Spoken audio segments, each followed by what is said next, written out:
एक नैसर्गिक संकट संपूर्ण महाराष्ट्रामध्ये आणि विशेषतः इतर जिल्ह्यांमध्ये तर मोठ्या प्रमाणे पण अहिल्यानगरमध्ये देखील विविध तालुक्यांमध्ये अतिवृष्टीचं प्रमाण पाहायला मिळतंय. मोठ्या प्रमाणात खरीप पिकाचं नुकसान, विशेषतः सोयाबीन, कपाशी आणि काही प्रमाणात मका पण आहे.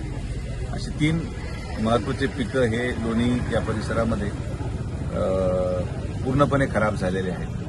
तर सरसकट पंचनाम्याचे आदेश शासनाने दिलेले आहेत. त्या दृष्टिकोनातून पंचनामा सुरू झाले.